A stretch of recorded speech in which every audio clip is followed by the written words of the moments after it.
أما بعد فأعوذ بالله من الشيطان الرجيم.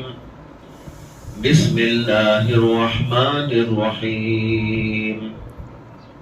يا أيها الذين آمنوا ادخلوا في السلم كافة ولا تتبعوا خطوات الشيطان إنه لكم عدو مبين.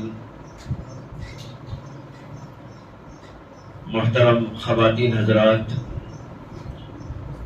ماں اور بہنوں،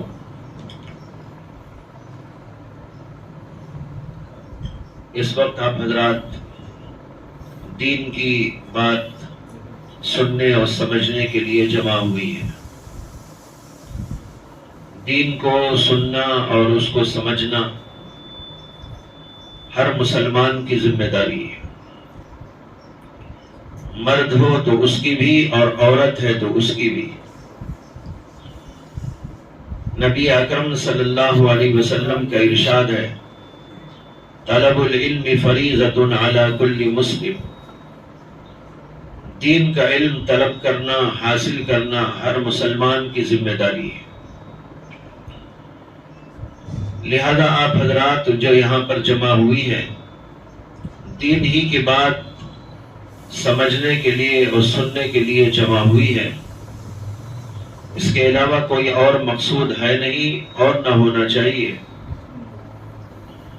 اللہ تعالیٰ کا شکر ہے، احسان ہے کہ اس نے ہمیں دین عطا کیا ہے اور بغیر مانگے عطا کر دیا ہے۔ دین بہت قیمتی چیز ہے، ایمان بہت ہی قیمتی اللہ کی دولت ہے، نعمت ہے، اتنی بڑی دولت کہ دنیا اور آسمان اور زمین اور تمام چیزیں ایک طرف اور اس کے مقابلے میں ایمان کو رکھ دیا جائے تو ایمان سب سے زیادہ وزنی اور سب سے زیادہ قیمتی ہے، لیکن اللہ نے بغیر مانگے ہم کو دے دیا تو ہمیں اس کی قدر نہیں ہے۔ قدر ان سے پوچھو جن کو بڑے پاپڑ بیلنے کے بعد یہ ایمان ملا ہے، قدر ان سے پوچھو جنہوں نے مجاہدات کے بعد اس کو حاصل کیا ہے۔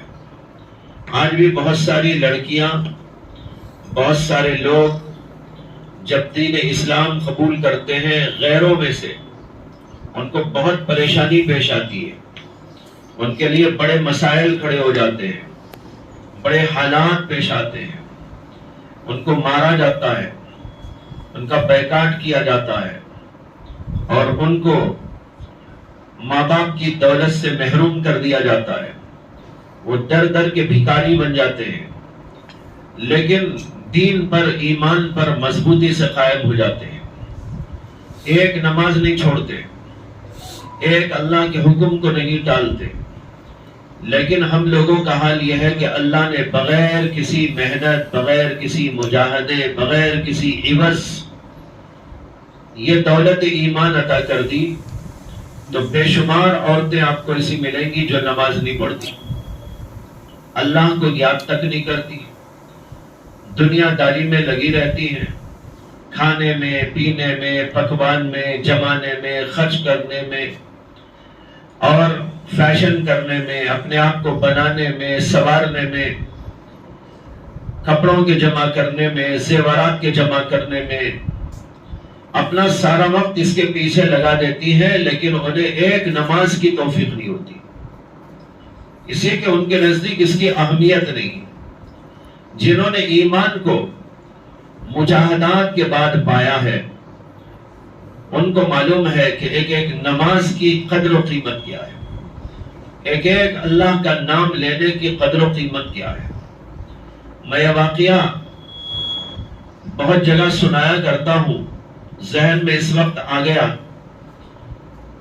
اور یہ واقعہ عورتوں ہی کے متعلق ہے جو بڑا عبرت خیز ہے، اور وہ واقعہ خود میرے ساتھ پیش آیا تھا۔ کئی سال پہلے رمضان کے مبارک مہینے میں مغرب کے بعد، افطار کے بعد بیٹھا ہوا تھا کہ فون آیا تھا۔ میں نے فون اٹھایا تو ایک لڑکی کی آواز تھی۔ میں نے پوچھا کون؟ تو اس نے اپنا تعارف یہ کرایا کہ میں فلاں ہوں، میں نو مسلمہ ہوں، میں نے اسلام قبول کیا ہے اور ایک اہم مسئلہ آپ سے پوچھنا چاہتی ہوں۔ میں نے کہا کہ کیا مسئلہ ہے؟ تو اس نے کہا کہ مفتی صاحب آپ پہلے تھوڑی سی میری کہانی سن لیں، میرا قصہ آپ سماعت کر لیں، چند منٹ میں آپ کے لینا چاہتی ہوں۔ میں نے کہا بولیے۔ تو وہ لڑکی سنانے لگی کہ میں میرے ماں باپ کے ساتھ لندن میں رہتی تھی اور پھر مجھے تعلیم حاصل کرنے کے لیے انڈیا بھیجا گیا، تو میں یہاں پر ایک کالج کے اندر زیر تعلیم تھی اور وہاں پر میرے ساتھ رہنے والی لڑکیوں میں مسلمان لڑکیاں بھی تھیں۔ ان کے طرز عمل کو دیکھ کر، ان کی دینداری کو دیکھ کر، ان کے خوف الہی کو دیکھ کر، ان کی نیک اداؤں کو دیکھ کر، ان کی تہذیب کو دیکھ کر میرے دل میں ایمان اور اسلام کی محبت آ گئی۔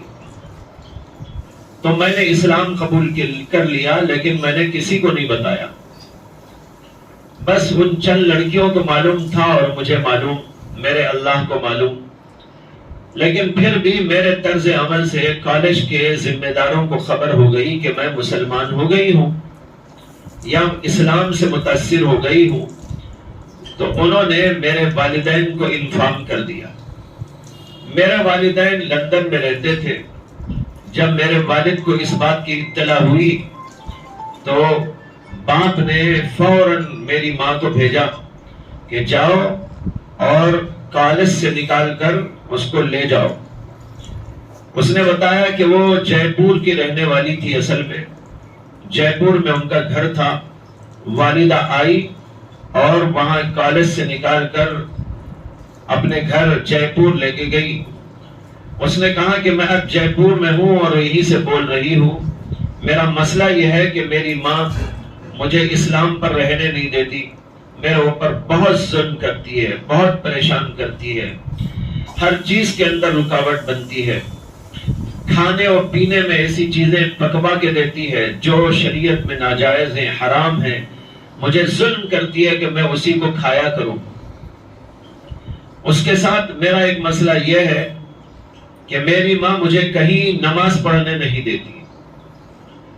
جب بھی میں نماز پڑھنے کے لیے کسی بھی کمرے میں چھپ کر بھی کھڑی ہوتی ہوں تو وہ آ جاتی ہے اور مجھے میری نماز سے جدا کر دیتی ہے، نماز میں خلل ڈال دیتی ہے اور اس طریقے پر مجھے نماز پڑھنے بالکل نہیں دیتی۔ میں بہت پریشان ہوں کہ میری نماز نہیں ہو پا رہی ہے، میں اللہ سے معافی مانگتی رہتی ہوں۔ میری مائیں اور بہنیں غور کریں کہ ایک لڑکی کو نماز نہ پڑھنے دیے جانے پر اتنی پریشانی ہو رہی ہے اور وہ یہ سمجھ رہی ہے کہ میں گنہگار ہو رہی ہوں اور اس کی وجہ سے اس کے اوپر حیرانی ہے، پریشانی ہے۔ وہ پوچھ رہی ہے کہ میں کیا کروں ایسی صورت کے اندر۔ پھر وہ کہنے لگی کہ مولانا میں آپ سے ایک مسئلہ دریافت کرنا چاہ رہی ہوں، اسی لیے میں نے پوری کہانی سنائی آپ کو۔ اب میرے ذہن میں ایک بات آئی کہ میں کہیں بھی کسی بھی کمرے میں نماز پڑھنے کے لیے جب کھڑی ہوتی ہوں تو میری ماں آ کر خلل ڈالتی ہے، مجھے نماز پڑھنے نہیں دیتی، تو میرا دل کہنے لگا کیوں نہ بیت الخلاء میں نماز پڑھ لوں، کیوں نہ بیت الخلاء میں نماز پڑھ لوں، ٹوائلٹ کے اندر نماز پڑھ لوں۔ لیکن ٹوائلٹ میں نماز پڑھنا جائز ہے یا نہیں ہے مجھے نہیں معلوم ہے، اس لیے میں آپ کو فون کر کے یہ مسئلہ پوچھ رہی ہوں کہ میں ٹوائلٹ میں اگر نماز پڑھوں تو نماز ہو جائے گی کہ نہیں ہو جائے گی؟ میری مائیں اور بہنیں غور کریں، کتنا موقع ہے آپ کو نماز پڑھنے کا، بڑے آرام کے ساتھ، سکون کے ساتھ اور اپنے گھروں کے اندر اطمینان کے ساتھ آپ نماز پڑھ سکتی ہیں۔ لیکن بہت سی عورتیں نماز نہیں پڑھتی، بہت ساری بچیاں نماز نہیں پڑھتی۔ اس بچی کو فکر ہو رہا ہے جبکہ اس کی ماں رکاوٹ بن رہی ہے کہ میں کیسے نماز پڑھوں، یہاں تک کہ سوال اس کے دل میں آتا ہے کہ اگر مجھے شریعت موقع دیتی ہے تو میں بیت الخلاء میں ٹوائلٹ میں نماز پڑھ لوں۔ میں آپ کو بتا رہا ہوں کہ رمضان کا وہ مہینہ تھا، تراویح کے لیے میں تیاری کر رہا تھا، لیکن اس کا سوال سن کر کچھ دیر کے لیے میرا دماغ چکرانے لگا کہ لوگ ایسے بھی آج دنیا میں موجود ہیں جو اللہ کی محبت میں اللہ کے لیے دین کے لیے ایسے مر مٹنے والے ہیں. اور میرا دماغ چکرانے لگا. کچھ دیر کے بعد سنبھل کر میں نے اس عورت سے کہا, اس لڑکی سے کہا کہ اگر تم کو ٹوائلٹ میں ایسا موقع ہے کہ وہاں صفائی کرنے کے بعد کوئی موٹا سا کپڑا بچھا کر یا مصلی بچھا کر وہاں تم نماز پڑھ سکتی ہو تو نماز وہاں پر پڑھ لو. پھر میں نے اسے کہا کہ میرا تو خیال یہ ہے کہ تمہاری ٹوائلٹ کے اندر کی وہ نماز بہت سارے لوگ جو مسجدوں میں نماز پڑھتے ہیں ان سے بھی بہت زیادہ بلند مرتبے پر پہنچ جائے گی. واقعی یہ تو عاشقانہ نماز ہے. کوئی پڑھ رہا ہے ویسے ہی, لیکن یہ نماز اللہ کی ایسی محبت کے ساتھ, اللہ کے ایسے عشق کے ساتھ.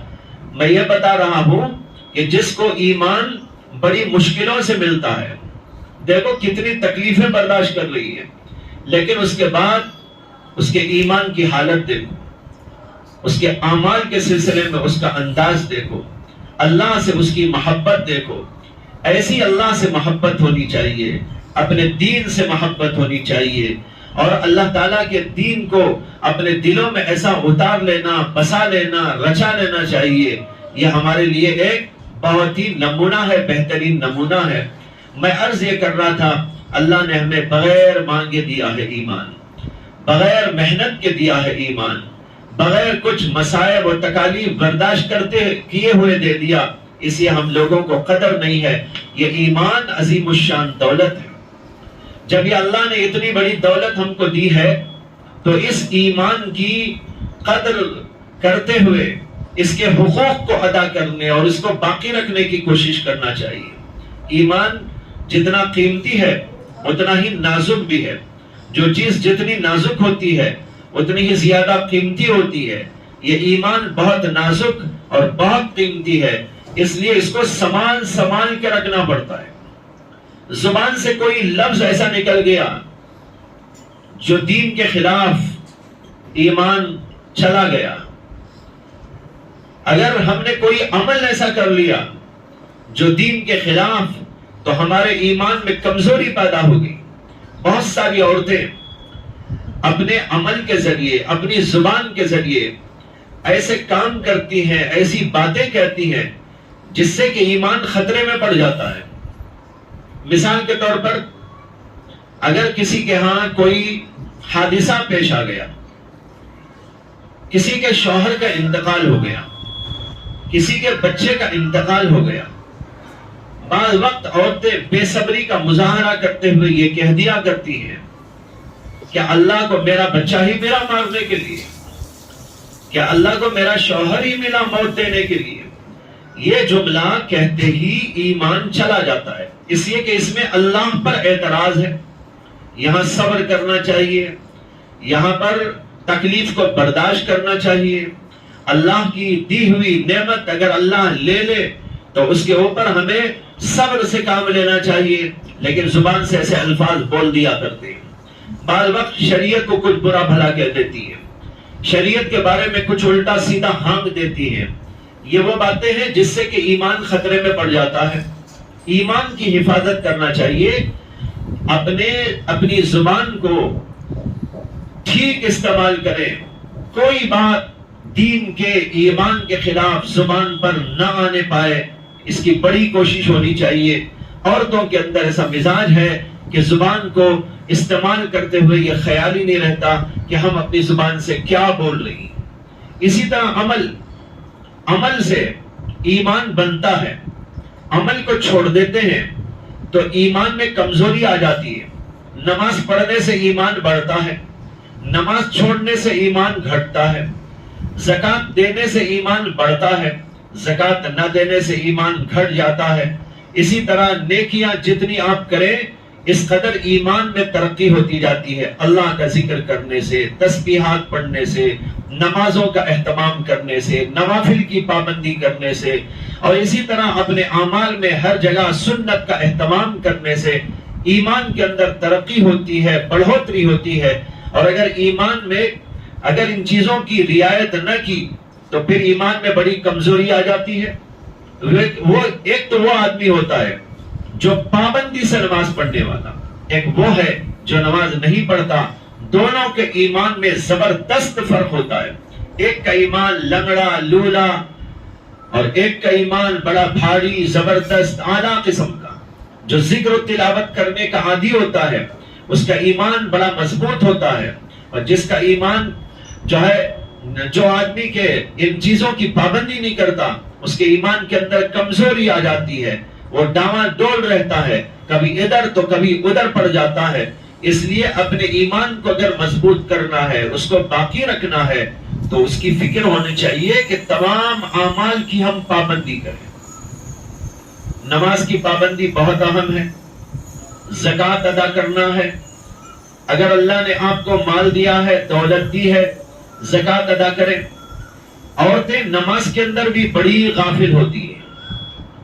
کبھی کھانے میں, پکوان میں, کبھی رشتہ داروں میں, کبھی مہمانوں میں, کبھی بچوں میں, کبھی ان کی خدمت میں, ان چیزوں میں لگنے سے وہ نماز سے غافل ہو جاتی ہے. حالانکہ نماز فرض ہے, کبھی بھی معاف نہیں ہے. اتنی اہمیت ہے نماز کی کہ اگر عین زچگی کے موقع پر بھی نماز کا وقت آ جائے تو حکم ہے شریعت کا کہ اس وقت بھی پڑھے, تب بھی معاف نہیں ہے. عام حالات کے اندر کیسے معاف ہو سکتی ہے؟ لیکن عورتیں عام طور پر نماز کے اندر بڑی غفلت کا شکار ہو جاتی ہیں. اسی طرح زکوٰۃ دینے میں غفلت کرتی ہیں. اکثر عورتیں زکوٰۃ ہی نہیں نکالتی, حالانکہ مال انہی کے پاس ہوتا ہے. مرد کے پاس سونا چاندی نہیں ہوتا, دوسرا مال ہو سکتا ہے, لیکن سونا چاندی عام طور پر عورتوں کے پاس ہوتا ہے. مسئلہ یہ ہے کہ زیورات کی زکوٰۃ بھی دینا چاہیے. جو پہنتی ہے زیور ان کی زکوٰۃ بھی ہے, اور جو زیورات نہیں پہنتی بلکہ کہیں لاکر میں رکھا ہوا ہے یا گھر ہی میں کہیں محفوظ رکھا ہوا ہے, اس کی بھی زکوٰۃ دینی ضروری ہے. بہت سی عورتیں سمجھتی ہیں کہ اگر ہم پہننے والی کے زیور کی زکوٰۃ نہ دیں تو چلے گا, لیکن یہ بعض اماموں کا مسلک تو ہے, لیکن امام اعظم ابو حنیفہ رحمۃ اللہ علیہ کا اور اسی طرح بعض اور ائمہ کا مسلک یہ ہے کہ پہننے جانے والا زیور, نہ پہنے جانے والا زیور, دونوں کی زکوٰۃ دینا فرض ہے. حدیث میں آتا ہے کہ نبی اکرم صلی اللہ علیہ وسلم کی خدمت میں دو عورتیں آئی اور ان کے ہاتھوں میں سونے کے کنگن تھے, یعنی بنگڑیاں. نبی اکرم صلی اللہ علیہ وسلم نے ان سے پوچھا, کیا تم اس کی زکوٰۃ دیتی ہو؟ انہوں نے کہا کہ نہیں, ہم تو اس کی زکوٰۃ نہیں دیتی. اللہ کے نبی علیہ السلام نے فرمایا, کیا تم کو یہ بات پسند ہے کہ اللہ اس کے مقابلے میں تمہیں جہنم کے یعنی آنکھ کے کنگن پہنائے؟ یہ حدیث ہے. اس سے معلوم ہوا, علماء کہتے ہیں کہ اس سے پتہ چلتا ہے کہ جو زیورات پہننے کے ہوتے ہیں ان کے اوپر بھی زکوٰۃ عائد ہوتی ہے. اس کے اندر وہ زیور پہن کے آئی تھی, کنگن پہن کے آئی تھی. اللہ کے نبی نے انہی کے بارے میں فرمایا کہ تم اس کی زکوٰۃ دیتی ہو یا نہیں؟ انہوں نے جب کہا کہ نہیں, تو اللہ کے نبی نے فرمایا کہ کیا تم کو یہ بات پسند ہے کہ اللہ ان کی جگہ تمہیں جہنم کے کنگن پہنا دے؟ اسی طرح حدیث میں آتا ہے کہ حضرت عائشہ صدیقہ رضی اللہ تعالی عنہا نے ایک زیور بنایا تھا, اور جب اللہ کے نبی علیہ السلام تشریف لائے تو دیکھا کہ وہ زیور پہنی ہوئی ہیں. پوچھا کہ عائشہ, کیا تم اس زیور کی زکوٰۃ دیتی ہو؟ انہوں نے کہا نہیں. تو اللہ کے نبی صلی اللہ علیہ وسلم نے فرمایا, حسبک من النار, پھر تو دوزخ تمہارے لیے کافی ہے. اس سے معلوم ہوتا ہے کہ ان سب چیزوں کی زکوٰۃ ادا کرنا ہے. اگر عورتوں کے پاس کیش موجود نہ ہو تو ان کو چاہیے کہ اپنے زیور میں سے کچھ بیچ ڈالیں, بیچ کر زکوٰۃ ادا کریں, یا نہیں تو وہ اپنے شوہروں سے کہلوائیں, شوہروں کو کہیں, یا کوئی ان کا اور ذمہ دار ہے تو اس کو کہیں کہ میری زکوٰۃ تم ادا کر دو. اگر وہ تیار ہو کر زکوٰۃ ادا کر دیا تب تو ٹھیک ہے. اگر کوئی زکوٰۃ نہیں دیا اور عورت نے بھی اپنی زکوٰۃ نہیں دی تو یہ زیور اس کے لیے جہنم میں جانے کا باعث بن جاتا ہے. میں بتا رہا تھا یہ سب احکامات ہیں. نماز حکم ہے اللہ کا، زکوٰۃ حکم ہے اللہ کا، روزہ بھی حکم ہے اللہ کا، اسی طرح حج ہے اور دیگر بہت سارے احکامات ہیں. پھر معاشرتی احکامات ہیں. ایک تو ایمان اور عقیدہ اس کو مضبوط کرنا ہے. دوسرے نمبر پر یہ عبادات ہیں جو ہمارے ایمان میں تقویت کا ذریعہ بنتے ہیں. اور تیسرے نمبر پر معاشرت، یعنی اپنی وہ زندگی جس میں ماں باپ سے، بھائی بہنوں سے، رشتہ داروں سے، شوہر سے، بچوں سے تعلق پیدا ہوتا ہے. ان سب کے حقوق ادا کرنا ضروری ہے. اگر ان کے حقوق ادا نہیں کیے معاشرتی زندگی کے اندر، اللہ کے ہاں اس کی بھی پوچھ ہوگی.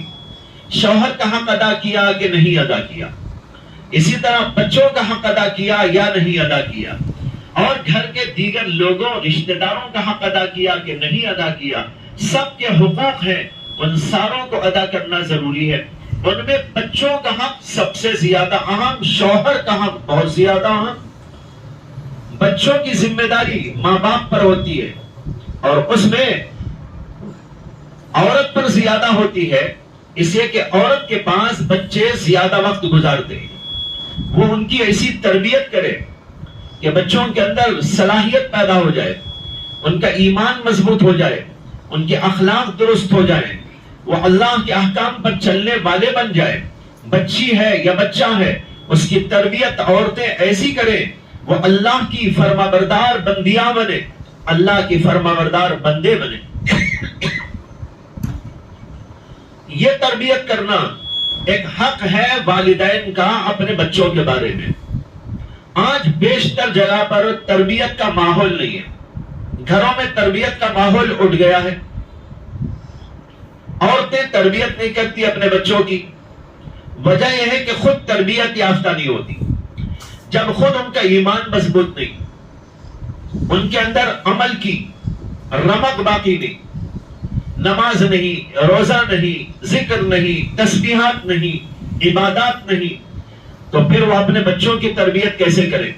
اس لیے سب سے پہلے اپنے آپ کو اس سے آراستہ پیراستہ کرے، اپنے آپ کو بنائے اور سنوارے، اور پھر اس کے بعد اپنے بچوں کی تربیت بھی اسی نہج پر کرے کہ بچے ایماندار ہو جائیں، بڑے پاکیزہ اخلاق والے ہو جائیں. کہتے ہیں کہ حضرت فرید الدین گنج شکر رحمت اللہ علیہ، جو ہندوستان کے مائے ناز بزرگ گزرے ہیں، بہت بڑے عارف باللہ گزرے ہیں.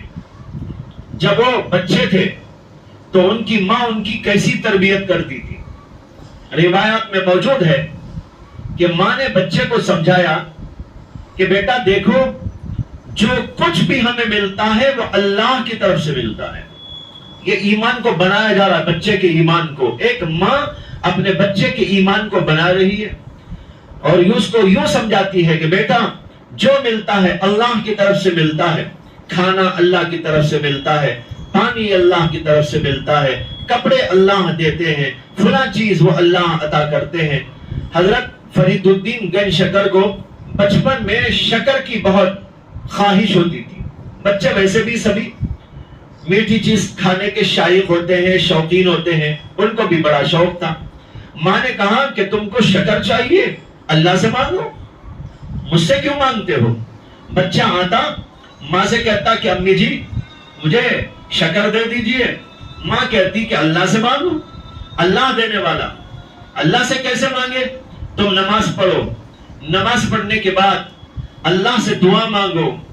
ظہر پڑھو، عصر پڑھو، مغرب پڑھو، عشاء پڑھو، ہر نماز کے بعد اللہ سے مانگو اے اللہ مجھے شکر چاہیے، اے اللہ مجھے شکر چاہیے. اب بچے کا دماغ جتنا اتنا ہی سوال کرے گا. بچے کو تو شوگر چاہیے، شکر چاہیے، وہ تو اسی کا سوال کرے گا. چنانچہ بیٹھ کر بچہ دعا کرتا، ماں جلدی جلدی پوڑیا بنا کر ان کے مسلے کے نیچے ڈال دیتی، اور جب وہ بچہ اٹھتا تو کہتی اللہ سے مانگ لیا؟ جی اللہ سے مانگ لیا. اب دیکھو تمہارے مسلے کے نیچے شکر ہے کہ نہیں ہے. بچہ وہ مسلہ اٹھا کر دیکھتا تو شکر پاتا، خوش ہو کے کھاتا، ایمان بنتا رہا. اللہ ہی دیتے ہیں لیکن اللہ واسطہ بناتے ہیں، ماں کو، باپ کو، کسی اور کو. لیکن اب بچہ اتنی بات تو نہیں سمجھ سکتا تھا، اس لیے جتنی بات سمجھا سکتی تھی اتنی سمجھائی اور شکر کی پڑیا بنا بنا کر رکھ دیتی تھی۔ سلسلہ چلتا، بچے کا ایمان ایسا مضبوط ہو گیا کہ اللہ سے مانگنا ہے، جو مانگنا ہے اللہ سے مانگنا ہے، جب اللہ سے مانگتے ہیں تو وہ عطا کرتا ہے۔ ایک دفعہ ایک قصہ ہو گیا کہ ان کی ماں کہیں پڑوس میں گئی، نماز کا وقت ہو گیا، بچہ حسب معمول نماز کا وقت ہوتے ہی نماز کے لیے رکعت باندھ کے کھڑا ہو گیا، اور بچے کے ذہن میں یہ ہے کہ مجھے شوگر مانگنا ہے دعا میں۔ ماں ادھر گئی اور بیٹھے بیٹھے تاخیر ہو گئی۔ ایسے وقت میں ماں کو یاد آیا کہ بچہ سلام پھیر چکا، دعا کر رہا ہے، اب آ کے پڑیا بنا کے رکھنے کا بھی کوئی موقع نہیں ہے۔ ماں نے اللہ سے دعا کیا، اللہ میں تیرے اوپر ایمان بنانے کے لیے، تیرے اوپر ایمان مضبوط کرنے کے لیے میں نے بچے کو جو تربیت دینی تھی وہ دے دی، اب یہ بچہ آپ سے مانگ رہا ہے، اے اللہ اب تک آپ مجھے واسطہ بنا کر دیتے تھے، آپ تو بغیر واسطے کے بھی دیتے ہیں، دیتے تو آپ ہی ہیں، اب تک میں واسطہ بنتی تھی، اے اللہ آپ ڈائریکٹ آپ ہی بچے کو دے دیجئے، میں تو وہاں پر نہیں ہوں۔ دعا کرتے کرتے یہاں آئی اور بچے نے دعا کی اور اس کے بعد میں مصلی اٹھایا تو وہاں پڑیا کے بجائے دیکھتے ہیں کہ وہاں گنج شکر ہے۔ گنج کے معنی خزانہ، یعنی پڑیا نہیں، آج خزانہ ہی خزانہ ہے۔ دیکھا تو اتنی شکر کہ وہ خزانہ ہی خزانہ ہے شکر کا۔ ماں نے کہا کہ دیکھا اللہ نے روز مانگتا تھا تو پڑیا دیا، اب مانگا تو گنج بھی عطا کر دیا، یہ ہے اللہ کی طاقت۔ یوں ایمان بنایا۔ وہ گنج شکر بعد میں کیا ہوئے؟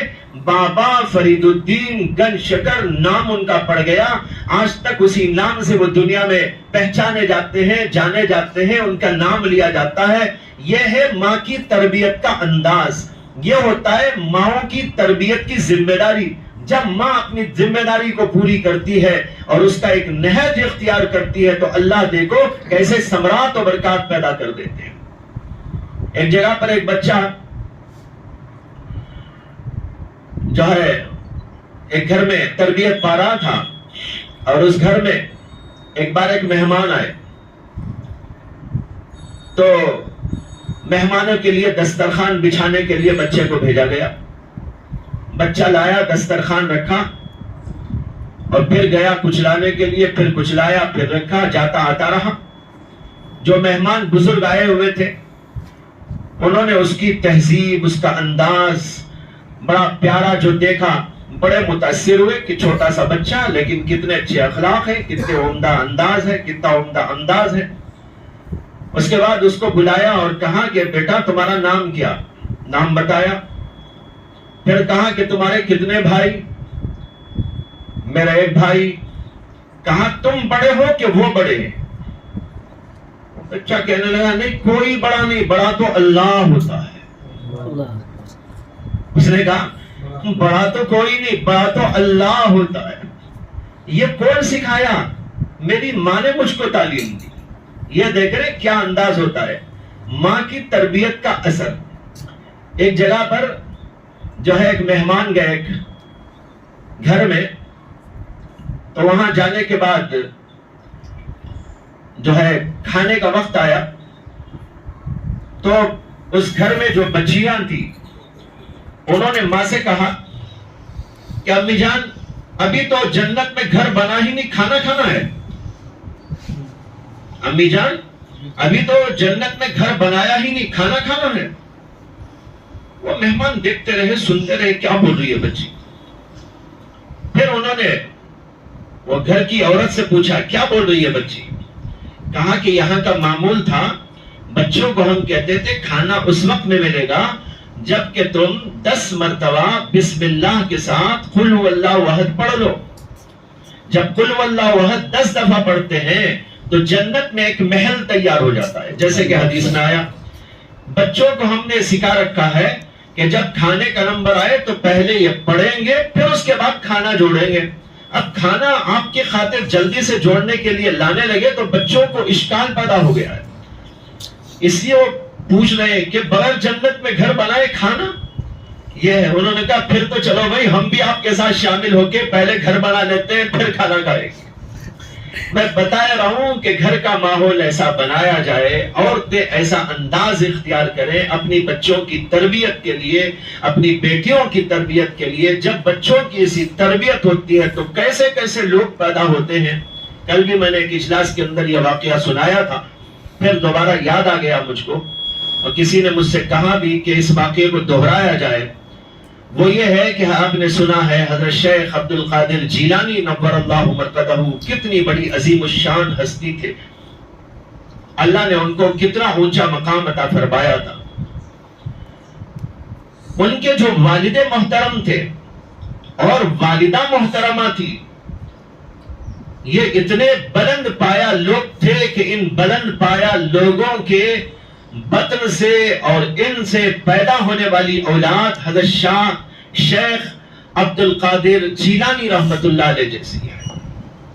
ان کے والد کا قصہ ہے کہ فقر و فاقے کا عالم تھا، کئی دن ہو گئے تھے کھانا کھائے ہوئے، اسی فقر و فاقے کے عالم میں ایک جگہ جا رہے تھے، سخت بھوک لگ رہی تھی۔ انہوں نے ایک جگہ پر نہر کے اندر ایک سیب یا انار بہتا ہوا دیکھا تو اس کو اٹھا لیا اور کھا لیا۔ کھانے کے بعد انہیں اشکال پیدا ہو گیا کہ میں نے جو کھایا پتہ نہیں کس کا مال ہے، میں نے بغیر اجازت کے کھا لیا۔ اگر قیامت کے دن وہ مجھ سے پوچھ لے کہ تم نے میرا انار یا میرا سیب بغیر میری اجازت کے کیسے کھا لیا، تو میں اللہ کے ہاں کیا جواب دوں گا؟ اللہ کا خوف طاری ہوا، آخرت میں جواب دہی کا فکر پیدا ہو گیا۔ یاد رکھو کہ آخرت میں جواب دہی کا فکر اور اللہ کے سامنے کھڑے ہونے کا احساس یہ انسان کی کایا پلٹ کر دیتا ہے، اس کے اخلاق کو، اس کے ایمان کو، اس کے اعمال کو، سب کو درست کر دیتا ہے۔ جب اللہ کا یقین آ جائے، اللہ کے سامنے کھڑے ہونے کا خوف آ جائے، اسی لیے قرآن میں آتا ہے وَأَمَّا مَنْ خَافَ مَقَامَ رَبِّهِ وَنَهَى النَّفْسَ عَنِ الْهَوَىٰ فَإِنَّ الْجَنَّةَ هِيَ الْمَأْوَىٰ۔ جو آدمی اللہ تعالیٰ کے سامنے کھڑے ہونے کا خوف کھائے اور گناہوں سے بچ جائے، اپنے نفس کو گناہوں سے روک لے، نفس تقاضا کرتا ہے گناہوں کا، لیکن وہ اللہ کے سامنے کھڑے ہونے کا خوف کھا کر، ڈر کر، گھبرا کر گناہ سے بچ جائے، فَإِنَّ الْجَنَّةَ هِيَ الْمَأْوَىٰ، تو اس کا ٹھکانہ جنت ہے۔ اب شیخ عبد القادر جیلانی کے والد کے ذہن میں آیا کہ اگر قیامت کے میدان میں اللہ مجھ سے پوچھ لے کہ بغیر اجازت کسی کا مال تم نے کھا لیا، کیا جواب دوں گا؟ ڈر گئے، گھبرا گئے، پریشان ہو گئے، پھر دیکھتے ہوئے گئے کہ کس کا انار یا کس کا سیب ہوگا۔ دیکھا تو آگے ایک باغ نظر آیا، انہوں نے سوچا کہ اسی باغ سے نکل کر یہ بہتا ہوا جا رہا تھا۔ باغ والے کے پاس گئے اور باغ والے سے معافی مانگی۔ پہلے تو اپنا قصہ سنایا کہ میں فقر و فاقے سے تھا، بھوک لگ رہی تھی، ایک انار جاتا ہوا دیکھا، میں نے اٹھا کے اس کو کھا لیا، لیکن اب میرے دل میں احساس ہو رہا ہے کہ میں نے گناہ کر لیا ہے، قیامت کے دن کیا جواب دوں گا؟ آپ نے اجازت نہیں دی، بغیر اجازت کے کھا لیا، قیامت میں اس کا کیا جواب ہو سکتا ہے؟ بس میں ڈر کے مارے آپ کے پاس آیا ہوں، آپ اللہ کے واسطے مجھ کو معاف کر دیجیے۔ وہ آدمی سوچنے لگا کہ ایسے لوگ بھی اس زمانے میں ہیں۔ یہ وہ حالانکہ بہت پرانا زمانہ ہے، آج کا زمانہ تو اس سے زیادہ بدتر ہو چکا ہے۔ انہوں نے سوچا کہ یہاں تو لوگ مار مار کے توڑ کے کھا کے جاتے ہیں بغیر اجازت، یہ بیچارہ بھوکا فقر میں فاقے میں تو جو ہے توڑا بھی نہیں، نکل کے چلتا ہوا بہتا ہوا ایک انار سیب کھا لیا اور ڈر کے مارے آ کے مجھ سے اجازت لے رہا ہے، معافی مانگ رہا ہے۔ اس نے سوچا کہ یہ تو پہنچا ہوا آدمی ہے، بہت اللہ والا ہے، ولی کامل ہے، اس لیے اس کو کسی طرح روکنا چاہیے اپنے پاس میں۔ انہوں نے کہا بھائی میں تو معاف نہیں کر سکتا، تم نے بغیر اجازت کیوں کھا لیا؟ پہلے آ کے اجازت لینا تھا، اب تو میں معاف کرنے کا نہیں۔ اب وہ بیچارے بلبلانے لگے، تڑپنے لگے، گڑ گڑانے لگے، عاجزی انکساری سے سوال کرنے لگے کہ مجھ کو معاف کر دیجئے، اللہ کا واسطہ، رسول کا واسطہ۔ انہوں نے کہا دیکھو ایک شرط میں معاف کرتا ہوں، وہ یہ ہے کہ آپ یہاں رہیں اور میرے باغ کو پانی دیتے رہیں، سینچتے رہیں، جب باغ میں دوبارہ پھل آ جائے میں تب معاف کر دوں گا۔ تب تک میرے باغ کی خدمت کرو. انہوں نے کہا اگر یہی شرط ہے تو مجھے منظور ہے. چنانچہ وہی رہ گئے اور مسلسل پانی دیتے رہے، باغ کی رکھوالی کرتے رہے، پاسبانی کرتے رہے، یہاں تک کہ جب دوبارہ پھل کا موسم آیا اور باغ کے اندر پھل آنے شروع ہوئے تو ان کے پاس پھر گئے اور جا کر معافی طلب کی کہ اب تو باغ کے اندر پھل آ گیا، آپ نے کہا تھا شرط رکھی تھی کہ پھل آ جائے گا تو معاف کر دوں گا، اب معاف کر دیجیے. انہوں نے کہا نہیں اب بھی معاف نہیں کروں گا، ایک اور شرط ہے. کیا شرط ہے؟ کہا کہ یہ شرط ہے کہ میری ایک لڑکی ہے، وہ لڑکی بڑی معذور قسم کی ہے. اس کی معذوری کا حال یہ ہے کہ زبان کی گونگی ہے، آنکھوں کی اندھی ہے، کانوں کی بہری ہے، ہاتھوں کی لنجی ہے، پیروں کی لنگڑی ہے، بدصورت ہے. ایسی لڑکی میری ہے، آپ اس سے شادی کریں تب میں معاف کروں. اب بیچارے بہت پریشان ہوئے کہ میں تو خود پریشان رہتا ہوں فقر و فاقے کی وجہ سے، اسے لے کے ڈبل فاقہ آ جائے گا، پھر خدمت بھی کرنی پڑے گی، اسے جو ہے کھلانا پڑے گا، پکانا پڑے گا. وہ تو مجھے کیا کھلائے گی، مجھے خود اسے کھلانا پڑے گا، پکانا پڑے گا، کپڑے بھی دھونے پڑیں گے، سب مجھے کرنا پڑے گا، آخر کیا ہوگا. بیچارے گھبرائے، کہنے لگے کہ اور کوئی شرط؟ انہوں نے کہا نہیں یہی ایک شرط ہے، اگر یہ منظور ہے تو معاف کروں گا، نہیں تو نہیں. یہ لوگ اللہ کے خوف اور خشیت اور آخرت کی فکر اور طلب میں ایسے مست و سرشار رہتے تھے، دنیا ان کی نگاہ میں کوئی چیز نہیں تھی. انہوں نے کہا اگر یہی شرط ہے معافی کی تو اس کے لیے بھی تیار ہو. یعنی یہ پورا سچویشن سمجھا کر انہوں نے راضی کیا، اسے مان لیا انہوں نے. اس کے بعد نکاح کی مجلس ہو گئی، نکاح پڑھا دیا گیا، کچھ لوگ دعوتی آ گئے، ان کو کھلا دیا گیا، پلا دیا گیا. وہ آدمی بڑا مالدار آدمی تھا، لکھپتی کروڑ پتی تھا، باغات والا تھا. بہرحال شادی ہو جانے کے بعد انہوں نے رات کے وقت میں اپنے اس داماد سے کہا کہ اس کمرے میں میری بیٹی ہے، تمہاری بیوی، یہاں پر چلے جاؤ، رات گزارو. اب وہ اندر گئے، جا کے السلام علیکم کہا تو لڑکی نے جواب دے دیا وعلیکم السلام. یہ ٹھٹک گئے. انہوں نے تو کہا تھا کہ وہ بہری بھی ہے، گونگی بھی ہے. یہ تو بہری بھی نہیں ہے، گونگی بھی نہیں ہے، یہ تو سن بھی رہی ہے، بول بھی رہی ہے. کانوں سے سن لیا سلام، جواب دے دیا وعلیکم السلام.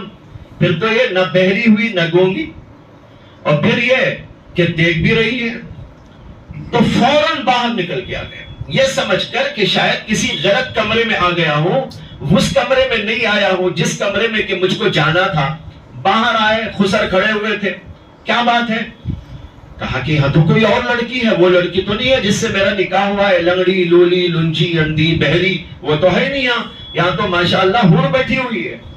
انہوں نے کہا اسی حور سے میں نے تمہاری شادی کی، اسی حور سے میں نے تمہاری شادی کی ہے.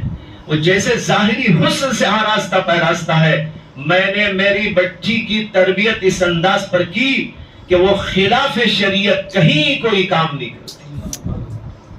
میں نے ایسا شروع سے اسے تربیت دیا ہے. میں نے اس کو ایسا بنایا تھا کہ زبان غلط استعمال نہیں کرے گی، کان غلط استعمال نہیں کرے گی، ہاتھ پیر غلط استعمال نہیں کرے گی.